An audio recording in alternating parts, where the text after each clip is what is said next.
Tantos años luchando contra la hegemonía y dictadura totalitaria del chavismo-madurismo hasta conquistar un gran triunfo para que al final los errores fatales de la oposición se repitan para una vez más debilitar la lucha.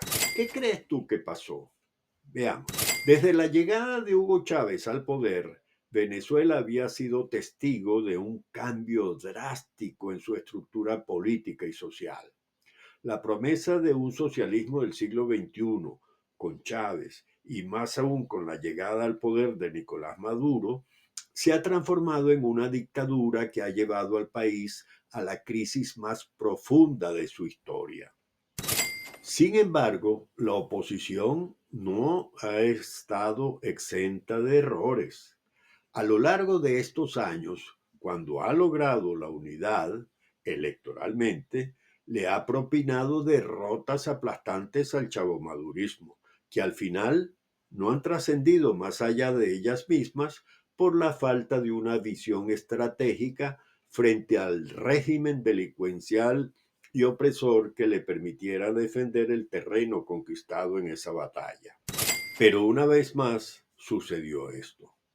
Cada uno de los triunfos ha sido de muy corto recorrido, porque el gobierno siempre ha logrado imponer su estrategia de la división, que siempre ha sido la misma: hacer que ella misma, la oposición, se descalifique y destruya aún más a aquellos que el gobierno percibe como una amenaza para su permanencia en el poder, para lo cual, si no logra, como ha ocurrido la inmensa mayoría de las veces, comprarlos y asignarles un puesto en las sillas de los opositores oficialistas, entonces recurre como segunda estrategia a utilizar los medios de comunicación y las redes para destruirles y hacerle creer a la gente que esos son los adversarios que él quiere, que ellos son sus aliados. De allí, como siempre, y no aprende la oposición a distinguirlos, ellos, los criminales, recurren a las mentiras para con ellas destruir a los líderes opositores. Esta fragmentación ha debilitado la lucha y ha permitido que el chavismo se mantenga en el poder. Hoy vuelve a repetirse. Sí, señor. Déjame explicarte por qué esto es increíble. Como ya se ha hecho tradicional en la oposición venezolana, el tema de la participación electoral es un ingrediente muy amargo que cada vez que aparece logra hacer estragos. Sin olvidar aquí que una oposición combativa en 3 oportunidades valientemente asumió unitariamente la participación como método de lucha. Y esto fue lo que pasó. Una, en el año 2007, cuando Chávez, una vez que le fue aprobada por la Asamblea Nacional que la oposición abandonó y se la regaló en la elección parlamentaria de 2005. Cuando esa Asamblea Nacional aprobó la reforma constitucional, Chávez propuso el referéndum y propuso el referéndum para que el pueblo soberano la aprobara, lo que le iba a permitir su reelección indefinida. Pero se equivocó. Fue derrotado por el voto popular. La otra, el año 2015, cuando la MUD, la Mesa de la Unidad Democrática, logró cohesionar la oposición y decide participar unida en la elección parlamentaria convocada dentro del lapso constitucional por el CNE para ese año de 2015. Y la tercera, hace poquito, cuando la oposición, Plataforma Unitaria Mediante, se pone de acuerdo para organizar una primaria que va a elegir su candidato presidencial para la elección del año 2024. Eso sin ponerle obstáculos a los aspirantes en lo referente a la militancia política o a la pertenencia o no a la plataforma unitaria. Y sí, ya sé las observaciones y críticas que se le hace a cada uno de ellos, pero déjame explicarte, por si no lo sabes, y recordarte, si es que se te olvidó, qué fue lo que en realidad pasó en cada uno de esos casos. Esto sucedió, fíjate. En el primero, con la participación de los estudiantes, de los jóvenes, de la sociedad civil, Chávez fue derrotado en el primer combate en el que la oposición se presentó unida y aunque le costó mucho aceptar la derrota, al final tuvo que hacerlo presionado por los militares. Fantástico resultado, pero ojo, cuidado, que de esa experiencia, de esa derrota, los chavos maduristas, los fidelistas, con Chávez a la cabeza, aprendieron más que los de la oposición y con una visión realista entendieron que ellos sí podían perder elecciones y fueron ajustando sus tácticas y manejos para esquivar las derrotas que de allí en adelante podrían venir. Y fue así como, por ejemplo, sembraron el peligro latente para que hoy manipulen judicialmente la reforma constitucional que están promoviendo y si mantienen el control amplio, es decir, los 2/3 o más de la Asamblea Nacional por no tener adversarios, porque la oposición abandone inexplicablemente la lucha, entonces van a aprobar esa reforma sin someterla a referéndum. Y hay el peligro muy serio de convertir constitucionalmente, entre comillas, la democracia que tenemos hoy, en la Constitución, por supuesto, en una dictadura al estilo cubano. Por lo que así, a partir de allí, estarán ajustadas todas sus acciones, las del gobierno, a la nueva Constitución y dirán que son constitucionales.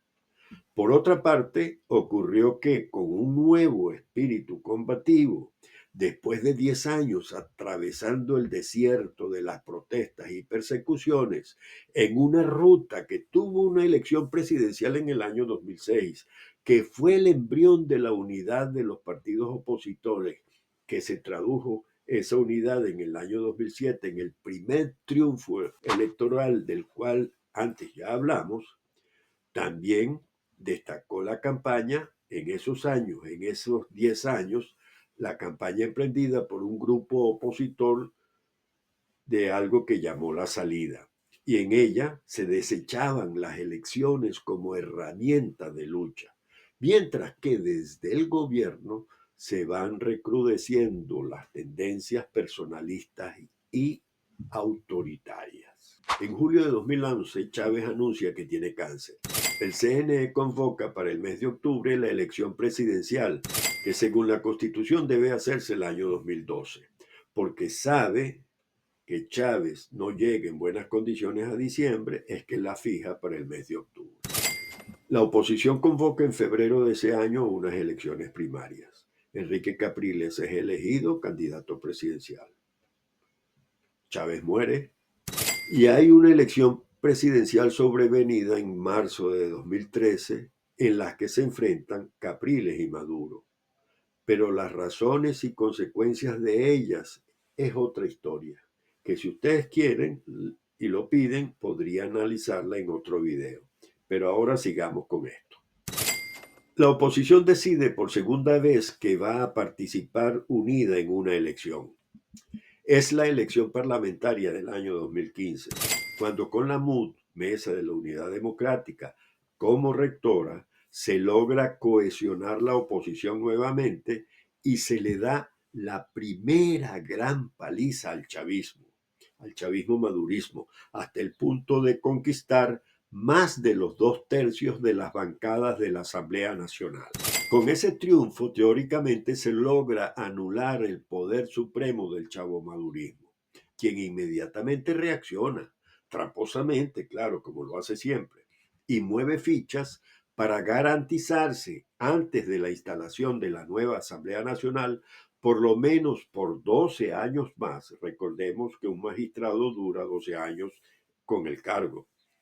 Y así controlar por 12 años más el poder judicial del Estado venezolano. Y como paso siguiente, con ese poder judicial controlado, anula la elección de 3 diputados indígenas para evitar que la MUD aplique la mayoría de los 2/3 para designar o suspender magistrados del Tribunal Supremo de Justicia, al fiscal general de la República, al contralor, a los rectores del CNE y ejercer control sobre la gestión presidencial y de sus ministros. Pero siempre hay un pero. Mientras la oposición olvida la naturaleza tramposa y dictatorial del adversario y cree que ya tiene el mandado hecho, y empiezan a pelearse los cargos de la dirección de la Asamblea Nacional, todos los líderes, integrantes o no de la MUD, se ponen una venda en los ojos y no les basta la enfurecida, violenta, ilegal e irrespetuosa actitud del PSUV y sus aliados en el Parlamento Nacional, con Diosdado Cabello a la cabeza, para hacerlos entender que el adversario es el salvaje y violento socialismo bolivariano, y empiezan una nueva lucha intestina. La oposición se deja llevar por las emociones y se olvida de la verdad corroída que enfrenta, lo que la hace perder también la funcionalidad de la Asamblea Nacional Legítima, que es declarada en desacato y es sustituida por el entonces todopoderoso Tribunal Supremo de Justicia, hasta llegar a la realidad de hoy, la tercera. Déjenme explicarla de la manera más simple posible. Hace poco, luego de sortear, habiendo aprendido de la elección del gobernador de Barinas, superando las críticas y descalificaciones que algunos hacían, venciendo los diferentes obstáculos que fue poniendo en el camino el gobierno dictatorial de Maduro, la oposición pudo ponerse de acuerdo para mantener algunas tarjetas electorales y para seleccionar un candidato que pudiera inscribirse en el CNE. No está de más recordarlo, ¿no? También es muy importante preguntarse cómo se logró eso. ¿Cómo se pudo inscribir un candidato presidencial y mantener unas tarjetas electorales que sirvieran de instrumento de participación? ¿Cómo se venció no solo a aquellos que continuamente llaman a la abstención como forma de lucha, según ellos, para doblegar y derrotar en esa primera batalla, no dándola, sino absteniéndose de darla a Maduro y a sus compinches? Lo que hace necesario recordar también, es justo y decente de hacerlo, cómo y quiénes participaron en ese logro, que al fin, luego de una hermosa campaña, se convirtió en el triunfo electoral más grande que haya alcanzado el pueblo venezolano. Me atrevo a resumirlo aquí en los siguientes nombres: Omar Barbosa, María Corina Machado, Manuel Rosales, Edmundo González, Corina Lloris y la Plataforma de la Unidad Democrática, toda, sin olvidar a la Comisión Electoral de la Primaria y a los partidos políticos, integrantes o no de la plataforma unitaria, que apoyaron este proyecto. Pero sucedió esto. Hoy se ha olvidado esa experiencia y volvemos a los mismos errores. Creer que el mandado ya está hecho. Hoy estamos nuevamente divididos. Hoy de nuevo existen los dos bandos: los que están con la abstención sin dar ningún razonamiento de fondo que sirva para justificar la abstención. Las críticas que se le hacen a la participación son las mismas de siempre. Se olvida que el compromiso de lucha hoy debe ser más fuerte que nunca. Hoy se lucha contra un gobierno de facto, contra unos atracadores de camino que no les importan las formas, contra los autores materiales de un golpe de Estado, no solo contra un grupo de delincuentes que se robaron unas actas o unas urnas de votación o unos votos que les permitieron hacer creer que ellos habían ganado. No, no, hoy no es así, aunque tal vez yo no sepa explicarlo, pero pueden estar seguros que no es así. Hoy es una banda armada llamada Fuerza Armada Bolivariana, una pelusa, que se apoderó de la soberanía popular y se robó, tomándoselo para sí, en contra de la voluntad del pueblo, se robó al gobierno, a los poderes, al Estado y a la nación toda. Una fuerza armada que puso en la cúspide del poder a un sátrapa inútil y destructor que se deleita haciendo gala de poder y riqueza. Ese tipo lo llaman Nicolás Maduro.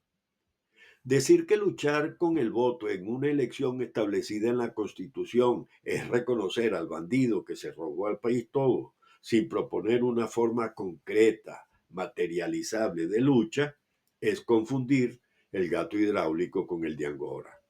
Entregar el poder más importante que tenemos por encima del Ejecutivo, en mi opinión, como lo es el Legislativo, que entre otras cosas tiene la potestad de elegir a los otros poderes y de controlar al Ejecutivo. Entregarlo sin dar la batalla, sin luchar, eso sí es, en mi opinión, por supuesto, seguirle el juego a Maduro. Entiendo que se diga que tiene poco sentido elegir los gobernadores, los alcaldes, los consejos legislativos, las cámaras municipales, pero la Asamblea Nacional, que es un poder nacional, que como la presidencia de la República no podemos despreciar, no debemos desechar. Prohibido olvidar la elección del 2005. Pero tampoco están en lo cierto aquellos que hablan de participar, sí, porque yo quiero, y no califiquen y analicen qué es lo que se va a elegir, ni para qué sirve ese cuerpo que se va a elegir. ¿Cuál es el significado real de la elección? Creo que son argumentos muy tercos y débiles los que se exponen, a falta de otros de más peso. Y la lucha debe tener sentido real, tener un objetivo para que vaya en beneficio del bien común, no de mi complacencia, de mi gusto o de mi rabia o desquite. Es tan detestable el yo no voto porque tengo rabia como el yo sí voto porque me da la gana. En conclusión, la oposición venezolana debate con ella misma en el terreno baldío de la terquedad y la malcriadez. La historia aún no ha terminado y cada voz cuenta. Es momento de reflexionar sobre cómo podemos construir un futuro mejor juntos. Es crucial aprender de los errores. La lucha por la libertad de Venezuela, la lucha por la libertad en Venezuela, no es solo responsabilidad de unos pocos, de los líderes, sino de todos. La unidad es nuestra mayor fortaleza. Si te ha gustado este video, no olvides darle like, compartir y suscribirte para más contenido sobre la realidad de Venezuela. Juntos podemos hacer la diferencia. Hasta la próxima, Dios mediante. Dios bendiga a Venezuela. Libertad para los presos políticos.